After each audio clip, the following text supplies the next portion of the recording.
Buenas noches. Quería en primer lugar agradecer la invitación a participar en este programa de A Todo Corazón Plus. Mi nombre es Conchi Cruzado. Yo soy enfermera de la Unidad de Insuficiencia Cardíaca del Hospital Virgen de la Victoria de Málaga y voy a hablar sobre las enfermedades crónicas y por qué son relevantes las cardiovasculares. Las enfermedades crónicas no transmisibles son la principal causa de muerte y discapacidad en el mundo. Entendemos por enfermedades crónicas aquellas que no son causadas por una infección aguda e incluyen al cáncer, a las enfermedades cardiovasculares, a la diabetes y a las enfermedades pulmonares crónicas. Las enfermedades crónicas tienen una alta tasa de mortalidad y vemos además que no se distribuye de forma homogénea.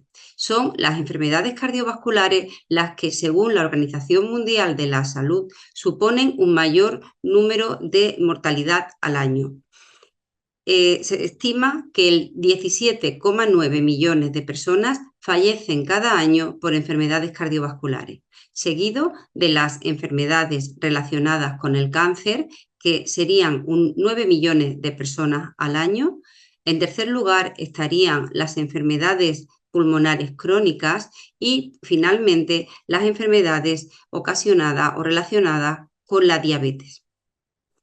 Vemos también que la mortalidad cardiovascular no se distribuye de forma homogénea y si vemos este mapa de las Américas, hay países con una mayor incidencia de mortalidad, como serían Haití, Guayana, Surinam, República Dominicana, Honduras, Granada o Bahamas. ¿Y qué hay detrás de las enfermedades cardiovasculares? Pues lo que tenemos es la aterosclerosis, que es una alteración patológica de las arterias que se caracteriza por el depósito anormal de grasas y de tejido fibroso en la pared de las arterias, que va ocluyendo la luz del vaso y hace o interrumpe el flujo sanguíneo. La aterosclerosis va a tener diferentes manifestaciones clínicas dependiendo de los vasos a los que afecten. Y así podremos tener enfermedad arterial coronaria cuando los vasos que se vean afectados sean las arterias que llevan sangre al corazón. Si lo que se ven afectadas son las arterias que llevan sangre al cerebro, pues tendremos la enfermedad carotídea y lo que puede tener una persona es un ictus. Y finalmente también tenemos la enfermedad vascular periférica, cuando la aterosclerosis afecta a las arterias que llevan la sangre a las piernas. Sabemos también que no todas las personas tienen la misma posibilidad de padecer o de morir de una enfermedad cardiovascular, sino que va a depender de lo que se conocen como factores de riesgo cardiovascular. Vamos a hablar sobre estos factores de riesgo cardiovasculares. Tenemos una serie de factores de riesgo cardiovasculares no modificables sobre los que no podemos intervenir, que serían la edad, el sexo, la raza o la genética. No podemos evitar cumplir años, es más, es algo positivo y el organismo no es algo infinito. Cuando tenemos más edad, pues tenemos más riesgo de desarrollar enfermedades.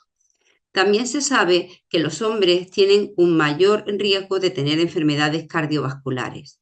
También la raza afroamericana pues tiene, por ejemplo, más riesgo de tener hipertensión arterial. Y igual que heredamos de nuestros padres o de nuestros abuelos el color del pelo, el color de los ojos, también podemos heredar enfermedades. Lo más importante de las enfermedades cardiovasculares es que existen una serie de factores de riesgo cardiovasculares que sí son modificables y sobre los que podemos actuar. Estos factores de riesgo modificables serían la obesidad, la diabetes, el colesterol, la presión arterial y el tabaco. Hablaremos de cada uno de ellos brevemente.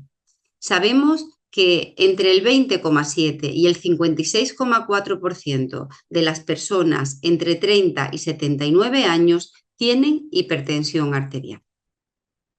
Igual que hemos comentado antes con la mortalidad, la hipertensión arterial no se distribuye por igual entre todos los países y aquí es Paraguay, República Dominicana, Argentina, Granada, Jamaica y Brasil las que tienen mayores tasas de hipertensión. Pero, ¿qué entendemos por hipertensión?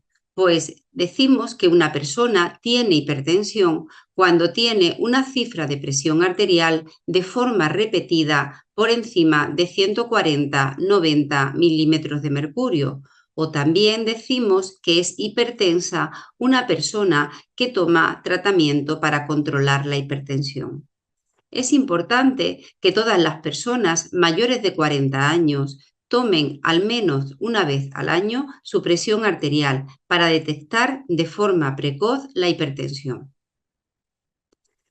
Con respecto a la diabetes, en el mundo 537 millones de personas entre 20 y 79 años padecen diabetes mellitus.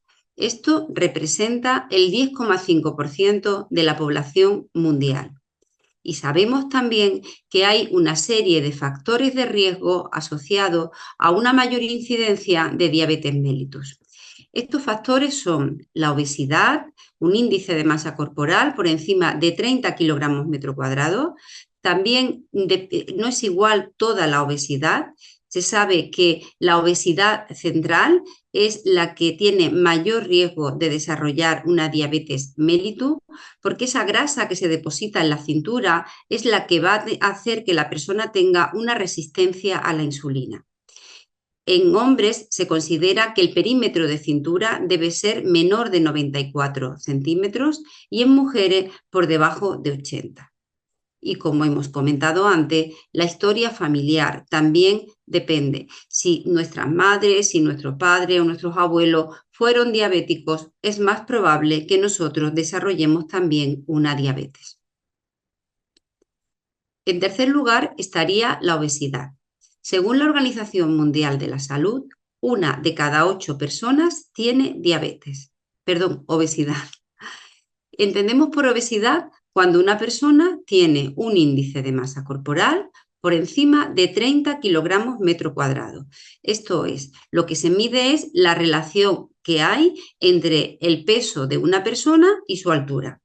Cuando una persona tiene ya un índice de masa corporal de 25, estaríamos hablando de sobrepeso. Calcular nuestro índice de obesidad es fácil porque en Internet podemos encontrar muchas aplicaciones en las que cuando introducimos nuestro peso y nuestra altura nos va a dar el valor de nuestro índice de masa corporal. La obesidad afecta de forma directa a las enfermedades del corazón, pero también de forma indirecta, porque la obesidad se relaciona con la hipertensión arterial y con la diabetes, que hemos dicho que son dos características, dos enfermedades que van a hacer que una persona tenga más riesgo de tener enfermedad cardiovascular. La obesidad también se relaciona con la osteoartritis o con el dolor de espalda, y esto va a hacer que esa persona sea más sedentaria, que es otro factor de riesgo que también influye en las enfermedades cardiovasculares. No solo en las enfermedades cardiovasculares, también la obesidad hace que tengamos más riesgo de cáncer o de asma. Y un problema que se está viendo en la sociedad hoy en día, y existen muchos programas como este de la Organización Panamericana, es que es la obesidad en los niños, ¿no? La Organización Mundial de la Salud también nos alerta de ello. La obesidad no es ya un problema de adultos, sino que es un problema que encontramos en niños y adolescentes y que tenemos que atajar. Otro factor de riesgo sería el colesterol. Se considera que una persona tiene dislipemia cuando su cifra de colesterol total está por encima de 200 miligramos por decilitro. ¿Y cuál es el objetivo? Pues el objetivo, la cifra objetivo de colesterol malo, como se le conoce, va a depender de cada persona, porque no es lo mismo el riesgo que va a tener una persona que ya ha tenido un infarto, que ha tenido un ictus, una persona que tenga hipertensión, que tenga diabetes. A esas personas se les va a pedir que la cifra de colesterol sea más baja que a otro que no tenga estas enfermedades. Existen diferentes programas y como este que presento aquí, que es también de la Organización Panamericana de la Salud, que el objetivo es reducir o eliminar los ácidos grasos trans de los productos industriales, de los alimentos que compramos envasados entre 2020 y 2025. El tabaco. Poco que decir, pero a pesar de todo lo que se sabe, todavía las tasas de tabaquismo son muy altas. El tabaquismo es el responsable del 50% de las muertes evitables en fumadores, siendo la mitad de estas muertes por enfermedad aterosclerótica. Una persona que fuma, de media, tiene una pérdida de 10 años de vida con respecto a otra persona que nunca ha fumado. Y quiero también recordar que están desaconsejados todas las formas de tabaco, los vapeadores, las cachimbas, los cigarrillos electrónicos, también son perjudiciales para la salud. Existen algunos grupos, ¿no? Como las mujeres, que tienen un riesgo cardiovascular mayor, ¿no? Hay una serie de condiciones relacionadas con el sexo femenino, con ser mujer, que van a hacer que tengan mayor riesgo cardiovascular. Estas condiciones, pues serían una de ellas el embarazo, ¿no? O más que el embarazo, los problemas que hayan surgido durante el embarazo. Las mujeres que tengan síndrome de preeclampsia o diabetes mellitus durante su embarazo van a tener un mayor riesgo cardiovascular, porque probablemente en los años posteriores al embarazo desarrollen hipertensión o diabetes. También se relaciona con un mayor riesgo cardiovascular, pues tener embarazos que no lleguen a término, tener el síndrome de ovario poliquístico, la edad en la que aparece la menopausia, la edad de la primera regla. Pero es que además, en el caso de las mujeres, existe un sesgo por parte de los profesionales sanitarios que hace que cuando una mujer acude a un centro médico o consulta con los profesionales sanitarios por un problema cardiovascular, pues se les haga menos caso que cuando acude un hombre. Probablemente porque, como hemos dicho, el riesgo cardiovascular se asocia más siempre con el sexo masculino. Otros factores de riesgo cardiovascular que tendremos que vigilar serán la gripe. Es importante tener los calendarios vacunales actualizados, la periodontitis, tener una buena higiene bucal, evitar tener piezas con caries o si tenemos piezas cariadas, quitarlas, ¿no? Para evitar infecciones en la boca. También la migraña, especialmente la migraña con áurea y el sueño no reparador, sobre todo ese sueño con interrupciones. Las desviaciones de sueño que se desvíen o las desviaciones o de sueño que sean, las desviaciones de sueño que se desvíen de las 7 horas al día recomendadas se asocian con un mayor riesgo cardiovascular. Y finalmente, el sedentarismo y la actividad física también son elementos que van a aumentar el riesgo cardiovascular. ¿Y qué podemos hacer para reducir esta carga, ¿no? de enfermedad cardiovascular? Bueno, pues la Organización Mundial de la Salud, donde participan también la CDC y la Organización Panamericana de la Salud, han trabajado el programa HEARTS en las Américas, que lo que pretende es promover las mejores prácticas mundiales en la prevención y el control de las enfermedades cardiovasculares. Lo que han hecho es que están organizando los ministerios de sanidad de los diferentes países para potenciar la prevención secundaria, el control de la hipertensión, aprovechando los recursos existentes. Sobre todo lo que se intenta potenciar es la atención primaria, ¿no? Los centros de salud, ¿no? ¿Y qué es lo que se van a hacer? Bueno, pues las intervenciones que se van a llevar a cabo van a ser, de una parte, políticas para promocionar la salud pública, intentar que los alimentos que compramos tengan menos sal, que tengan, como he dicho antes, menos ácidos trans, también intentar mejorar el etiquetado de los alimentos para que cuando vamos a comprar podamos identificar aquellos que son más sanos. También en los impuestos no puede resultar más caro comer sano que comer comida rápida, comida basura, como se la conoce. También hay que desarrollar intervenciones poblacionales con factores de riesgo específicos, como el tabaco, como el alcohol o como el sedentarismo, ¿no? Como estos que vemos en la pantalla. Y finalmente, también habrá que implementar intervenciones relacionadas con el medio ambiente. Tenemos que intentar que las ciudades estén menos contaminadas, hay que luchar contra el cambio climático, hay que potenciar las zonas verdes, que haya grandes avenidas, que la gente pueda ir en bici, que pueda pasear en vez de tanto coche.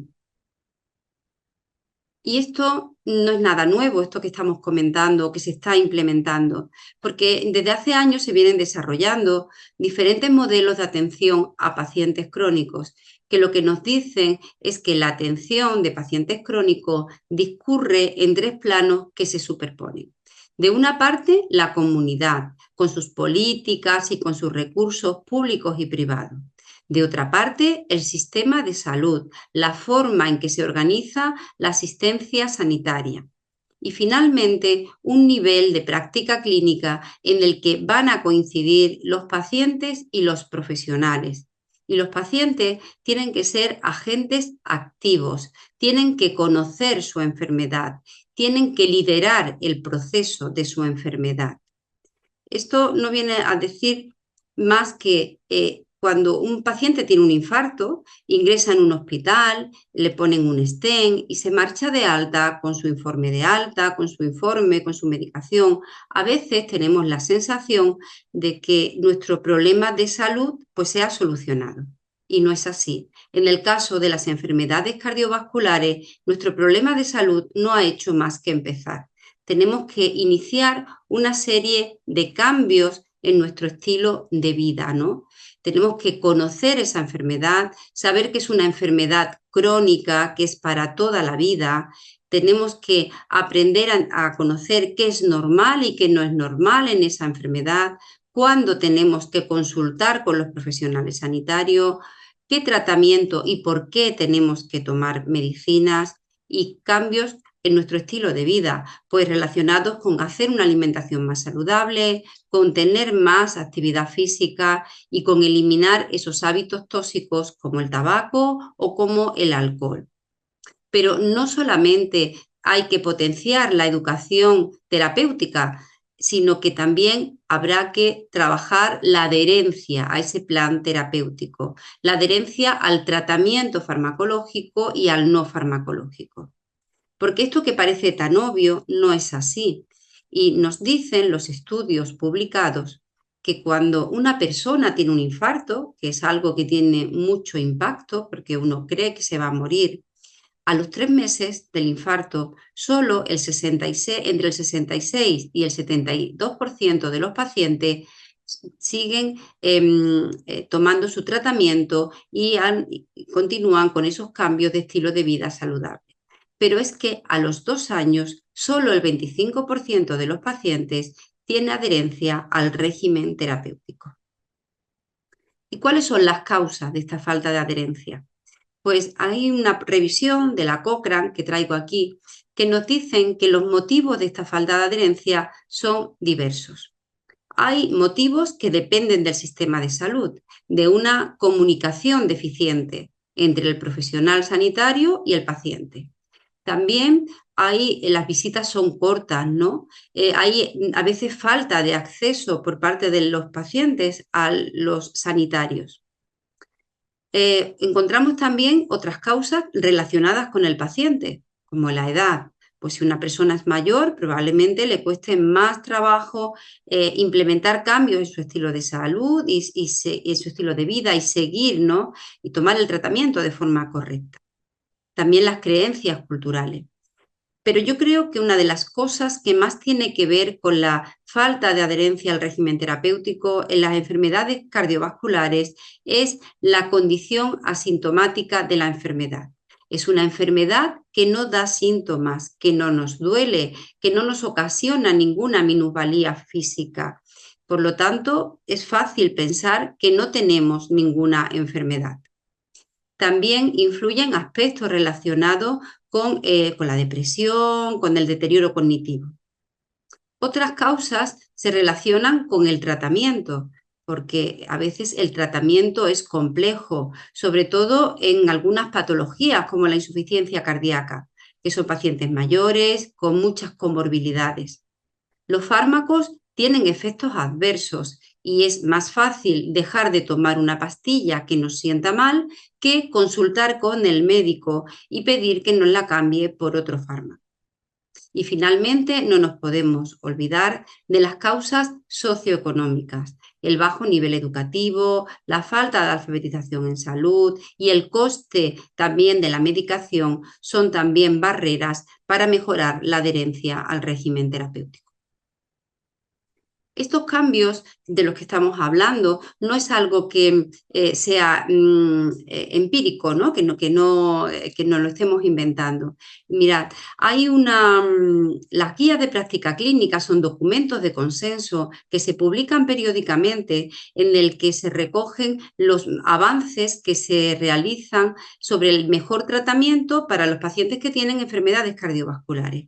Y en los últimos años ha habido un cambio, porque estos documentos clásicamente solamente participaban en su elaboración profesionales sanitarios y desde hace unos años, como digo, también se han incluido en el grupo de trabajo, en el grupo que elabora estas guías a pacientes.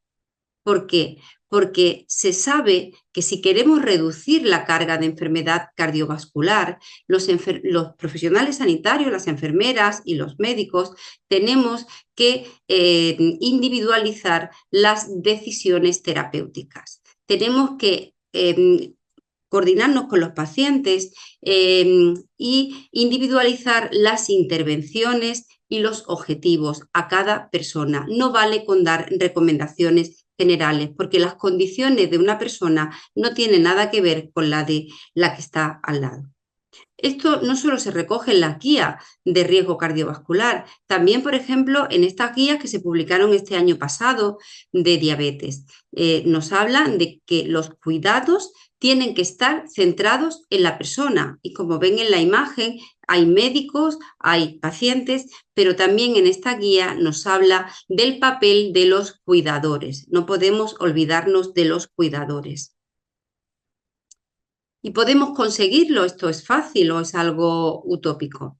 Bueno, pues traigo aquí también algunos estudios que nos hablan que sí, que podemos conseguir reducir la carga de enfermedad cardiovascular. Tenemos el estudio Euroaction, que es un estudio desarrollado por enfermeras de atención primaria, en el que mediante la educación y el abordaje familiar consiguen reducir los factores de riesgo como la presión arterial, mejoran la dieta y también las cifras de colesterol y hacen una optimización del tratamiento farmacológico. También hay algunos trabajos de telemedicina, ¿no? Y traigo dos ejemplos. Uno sobre rehabilitación cardíaca. La rehabilitación cardíaca ha demostrado beneficios para los pacientes con enfermedad cardiovascular y tiene una recomendación 1A, la máxima en la guía, pero a veces, como estos programas de ejercicio se realizan en los hospitales, no toda la población tiene acceso. En este estudio, como digo, lo que se hacía era un programa de telerehabilitación y además eran personas mayores de 70 años.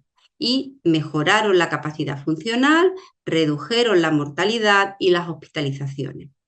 También el estudio AMULET, que era un estudio con pacientes con insuficiencia cardíaca, que eran seguidos por enfermeras en zonas rurales y ellas veían a los pacientes, hacían visitas programadas, valoraban pues, si el paciente tenía síntomas de empeoramiento, si había alguna barrera a la hora de tomar el tratamiento y hacían educación de forma estructurada.